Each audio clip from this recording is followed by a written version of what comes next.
Hello everyone, आप सब कैसे हैं। मैं उम्मीद करता हूं कि बहुत अच्छे होंगे और अपनी पढ़ाई को बहुत अच्छे से कर रहे होंगे। मैं आकाश कुमार बढ़ाना आईसीटी वर्चुअल क्लासरूम में आपका बहुत बहुत स्वागत करता हूं मेरे प्यारे बच्चों। जैसे आपको पता है मेरे प्यारे बच्चों, बेसिकली हमारी आपका जो है 9th क्लास है और 9th क्लास में हम लोग देख रहे हैं इकोनॉमिक्स और चैप्टर नंबर 3 हमारा चल रहा है निर्धनता एक चुनौती। हम लोग देख रहे थे तो कल हमने निर्धनता की परिभाषा को पढ़ने का प्रयास किया है कि भारत में कितनी निर्धनता है, कैसे कैसे निर्धनता बनी हुई है, और साथ में हमने ये भी देखने का प्रयास किया जो आपकी निर्धनता है, जो आपकी पॉवर्टी है, उसमें शहरी पॉवर्टी और आपका ग्रामीण पॉवर्टी में क्या अंतर है। यानी कि शहरी निर्धनता और ग्रामीण निर्धनता थी, उसको हमने देखा और इन दोनों पर बात करी। दोनों एग्जाम्पल को हमने पढ़ा, ठीक है। और राम शरण के एग्जाम्पल को भी हमने देखा और उन पर जानने का प्रयास किया और उसके बाद लखा सिंह के बारे में पढ़ा। इतना अपने पढ़ने के बाद आपको कुछ जानकारी हासिल हुई होगी।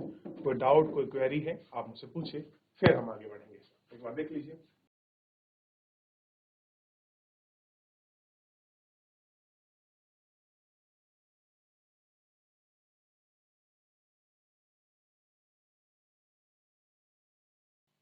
देख लिया, ये मुद्दों पर बात करी।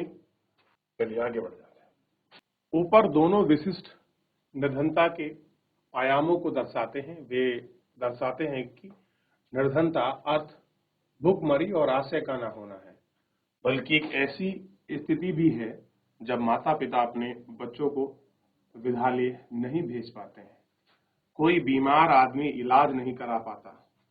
निर्धनता का अर्थ स्वच्छ जल और सफाई सुविधाओं का अभाव भी है। इसका अर्थ नियमित रोजगार की कमी है। कैसी है? नियमित रोजगार की कमी। न्यूनतम शालीनता स्तर का अभाव भी है। अतः इसका अर्थ है असहायता की भावना के साथ जीतना। निर्धन लोग ऐसी स्थिति में रहते हैं जिनके साथ खेतों, कारखानों, सरकारी कार्यालयों, अस्पतालों, रेलवे स्टेशन और सभी स्थानों पर दुर्व्यवहार है। स्पष्ट है कि कोई भी निर्धनता में जीना नहीं चाहता। कोई भी कैसा है? हर कोई व्यक्ति क्या चाहता है कि वो निर्धन ना रहे, वो आपकी निर्धनता में ना जिए। सबका यही तो प्रयास है ना। आपने करोड़ों लोगों को दयनीय निर्धनता से बाहर निकालना स्वतंत्र भारत की सबसे बड़ी चुनौती थी। जब हम आजाद हुए थे 1947 में, 15 अगस्त 1947 को, इस समय भारत में बहुत गरीबी थी और आज 2025 में है। आप खुद देखिए इतने लंबे समय में हमने निर्धनता को कैसे दूर करने का प्रयास किया है। ठीक, आप इसको देख पाएंगे। महात्मा गांधी हमेशा इस बात पर बल दिया करते थे कि भारत सही अर्थों में तभी स्वतंत्र होगा जब सबसे निर्धन व्यक्ति का मानवीय व्यवस्था मुक्त होगी। कैसे होगी? मानवीय व्यवस्था मुक्त होगी।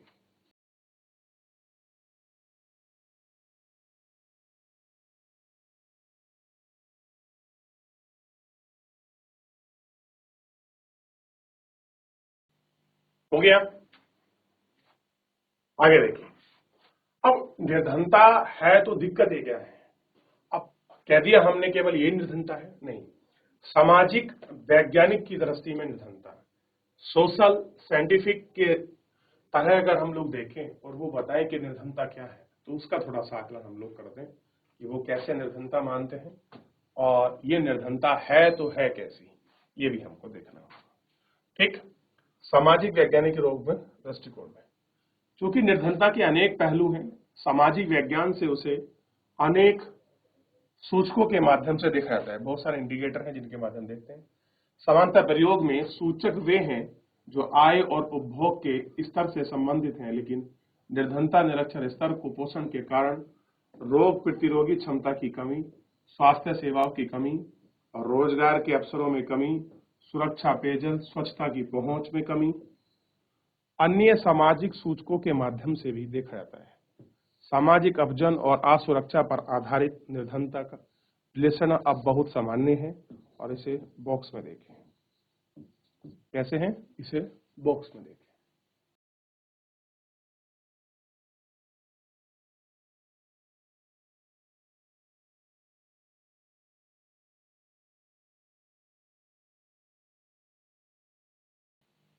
देख लिया?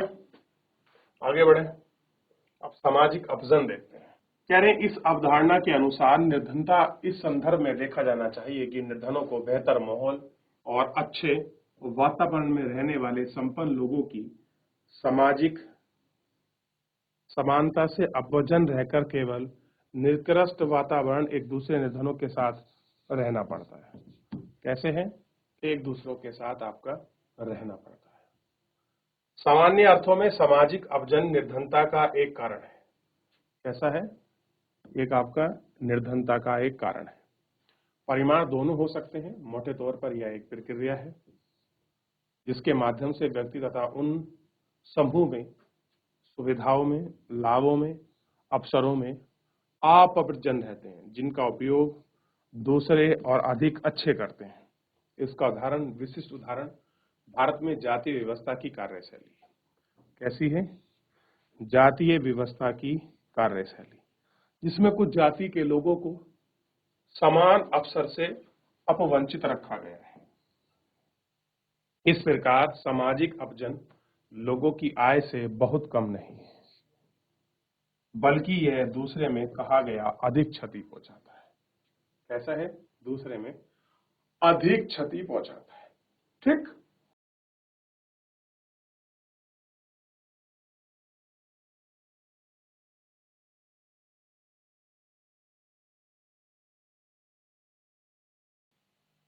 निर्धनता के प्रति असुरक्षा एक माप है।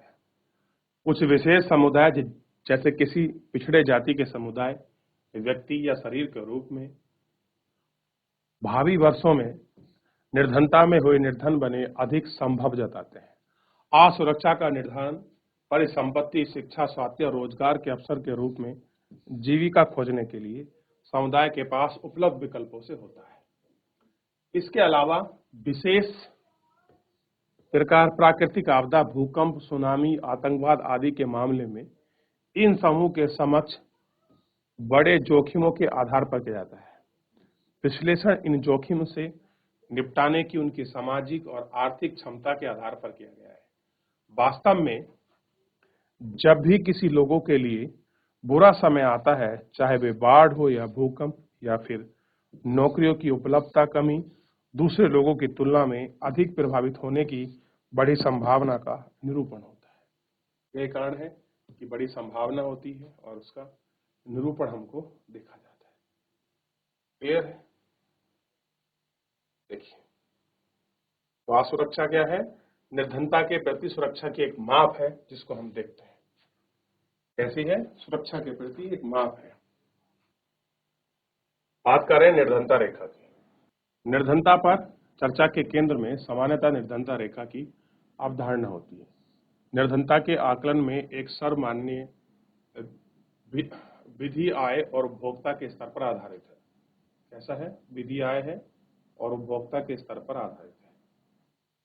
व्यक्ति को निर्धन माना जाता है यदि उसकी आय या उपभोग किसी न्यूनतम स्तर के नीचे गिर जाए। मूल आवश्यकताओं के लिए दिए हुए समूह को पूर्ण करने के लिए आवश्यक है। मूल आवश्यकताओं को पूर्ण करने के लिए आवश्यक वस्तु विभिन्न कालों, विभिन्न देशों से भिन्न है। काल और स्थानों के अनुसार निर्धनता रेखा भी भिन्न होती है। प्रत्येक देश एक काल्पनिक रेखा का प्रयोग करता है जिससे विकास और उसके स्वीकृत न्यूनतम सामाजिक मापदंडों के और अनुरूप मापा जाता है। उदाहरण के लिए अमेरिका में उस आदमी को निर्धन माना जाता है जिसके पास कार नहीं है, जबकि भारत में कार आज एक विलासिता है। यानी कि अगर कार मान लो, यूएस में गरीब कौन है? जिसके पास कार नहीं है। उसे क्या रखा गया है? गरीबी की श्रेणी मानते कि भैया जिसके पास कार नहीं है वो गरीब है। कहाँ? यूएस में। लेकिन आज हमारे यहाँ कार रखना कैसा है? लग्जरियस लाइफ के अंतर्गत काउंट होता है कि भैया बड़ा लग्जरियस लौंडा है, इसके पास तो कार है, या लग्जरियस व्यक्ति है, इनके पास कार है। तो हमारे यहाँ कार रखना आज भी एक विलासिता के रूप में देखते हैं।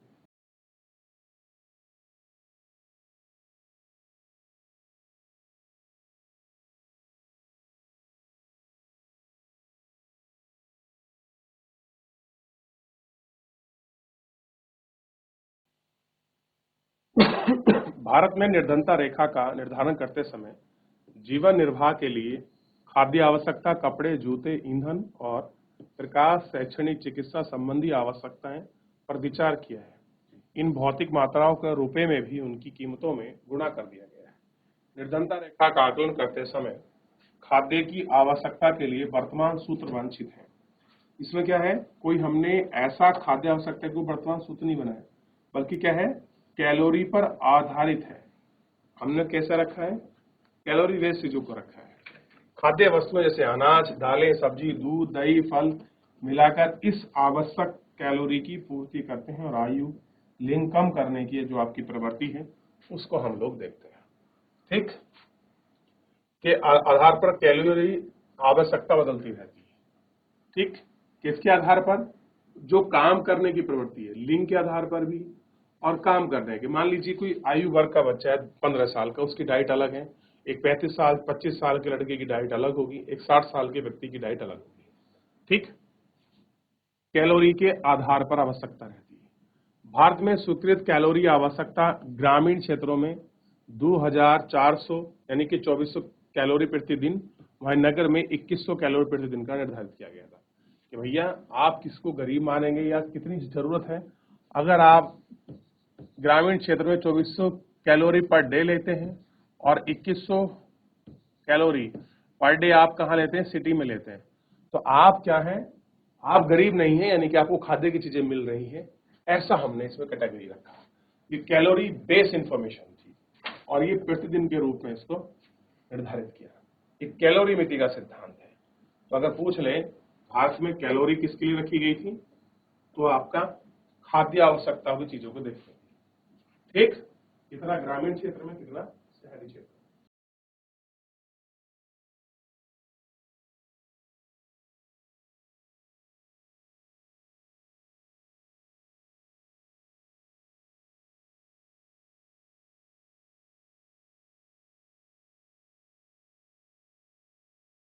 चलिए आगे बढ़े। तालिका 3.1 में स्पष्ट है कि भारत में निर्धनता अनुपात वर्ष 1993 में लगभग 45% था। 2004-05 में यह 37% था और इसमें महत्वपूर्ण गिरावट आई। सोचिए, 93 और 94 में 45% लोग भारत में गरीब थे। 2004-05 में ये 37.2 था, जबकि 2011-12 में इसमें गिरावट कितनी आ गई है, 22% की। और अब अगर हम लोग 24-25 को देखेंगे तो मुश्किल से मुश्किल ये 15-16 पर अटका होगा। यदि यह प्रवृत्ति रही तो अगले कुछ वर्षों में निर्धनता रेखा से नीचे लोगों की संख्या 20% से भी नीचे आ जाएगी। निर्धनता रेखा से नीचे रहने वाले लोगों का प्रतिशत पूर्व के दशक 1973 से लेकर 1993 में गिरा है। निर्धनता लोगों की संख्या 2004 से 5 से लेकर 407 बिलियन यानी कि 7 करोड़ में गिरकर 227 यानी कि 27 करोड़ आ गई है। और 2011-12 में ये औसतन 2.2% इसकी गिरावट है और इसमें इतना आपका इसके बीच ये आपका दिखाई दिया है। ठीक है, तो गिरावट की रेट भी काफी अच्छी है, आप इसको इस तालिका में आप देख सकते हैं। क्लियर है कैसी गिरावट रहा है।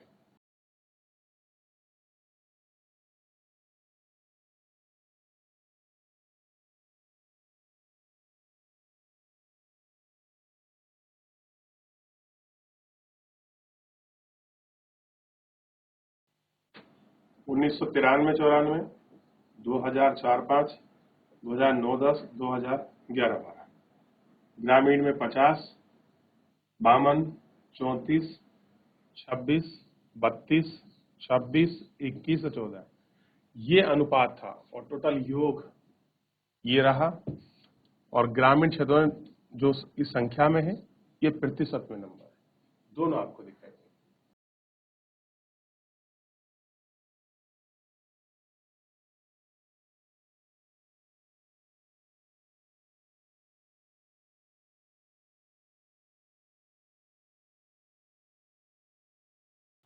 हो गया, आगे बढ़े।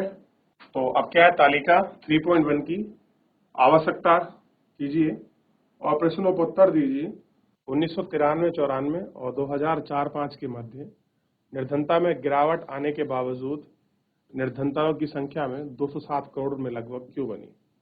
क्या भारत में निर्धनता में कमी और ग्रामीण शहर आपका समान रहा, ये हमको देखना है। ठीक, अब इसके बाद हम सामूहिक लक्षित जो चीजें हैं उनको देखेंगे, लेकिन उससे बढ़ने से पहले पुराना एक बार पीछे देख लीजिए। अच्छा, इसमें एक चीज को ध्यान रखना, ये मैंने आपको बताई है, फिर भी दोहरा बता देता हूँ। इसमें एक चीज हो रहा है, ग्रामीण क्षेत्र में रहने वाले लोगों की शारीरिक क्षमता अधिक होती तो कैलोरी को ज्यादा रखा गया, कहीं कम रखा गया है। अच्छा, इसमें कहीं आपका प्रति व्यय मौद्रिक हिसाब से भी रखा गया है। क्लियर है? 2011-12 में कहा कि अगर ग्रामीण क्षेत्र में कोई रहता है और 816 रुपये महीना खर्च करता है तो वो आपके निर्धनता रेखा से ऊपर है। अगर कोई शहरी क्षेत्र में रहता है और 1000 रुपये प्रति वहां खर्च करता है तो वो निर्धनता रेखा से ऊपर है। ये दो पैरामीटर को भी रखा गया था, ये दोनों पैरामीटर और लिख लीजिए, ताकि क्लियर हो जाए।